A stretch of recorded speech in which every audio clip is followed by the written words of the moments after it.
All right, let's get right into it. The big news in terms of digital and digital marketing for us happened just the other day. Google has launched their Gemini AI model, and people are pretty pumped. We've seen a few videos of some of the possible application, and it looks very, very promising. It's only been out for a day or so, but give me some early thoughts, guys. What do you think about this Gemini AI model and the potential that it could hold? I mean, at least for me, we saw the video of sort of the interactions with, the hands and different things, and it sort of trying to understand the world around it. Um, it it's going to be interesting because I think what it's going to be like is you kind of create your own AI based on how you interact with it because it's learning as you give it input. So like ChatGPT does this a little bit too, where you can kind of guide it in a conversation to speak a certain way, and then you can ask multiple questions, and it will work within that framework that you give it. Um, but you're not interacting with it like live or with a video. It's just by asking questions. So I am kind of curious the applications of this, but as you're sort of teaching Gemini to learn, it's getting more and more inputs. It's learning you as well and how you interact with it. And I think it's going to create a much more personalized sort of experience. Now, what and the business applications of that or personal applications of that are kind of yet to be determined.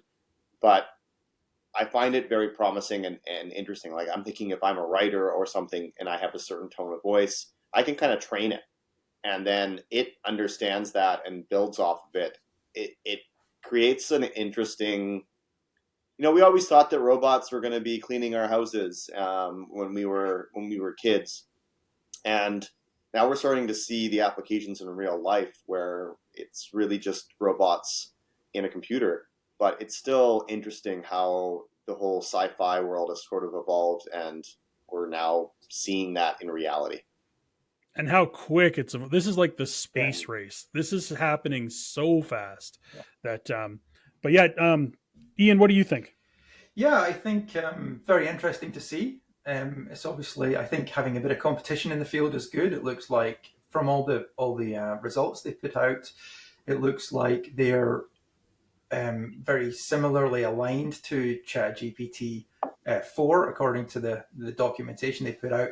I do believe, obviously, Gemini has several levels, and the top level would be Ultra, which I think is what they've compared to ChatGPT 4 at this stage. So although they're saying it is better, the Ultra level is not available to the public at this stage.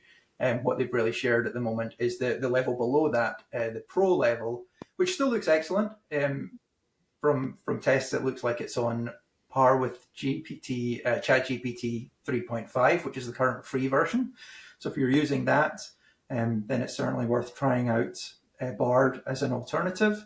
To me, the one that I think seems very exciting as well, though, is the lowest level, the Micro, which is going to be used on device.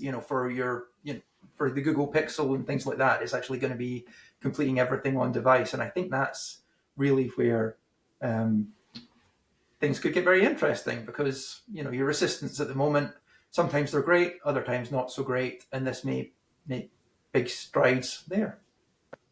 Yeah, the mobile one's Nano, right? Is it The Nano, Nano is sorry, the did I say lowest one? Micro? Yeah, Nano. Nano. I think you're right. Yeah, Yeah, I like Micro better, but Nano sounds yeah. cool too.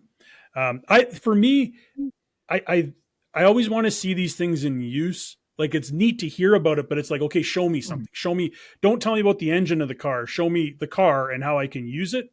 And I think where it kind of started to make sense to me was last night on our team chat. One of our web developers, Van, sent this interesting video from Google showing how they're going to weave this into Gmail, where you wake up in the morning and this has gone through and read all of the emails that came through overnight and gives you a summary of what has occurred overnight, or maybe you're on a plane or you're on vacation or whatever. It gives you that summary and then helps you kind of get back on track and take over your inbox again.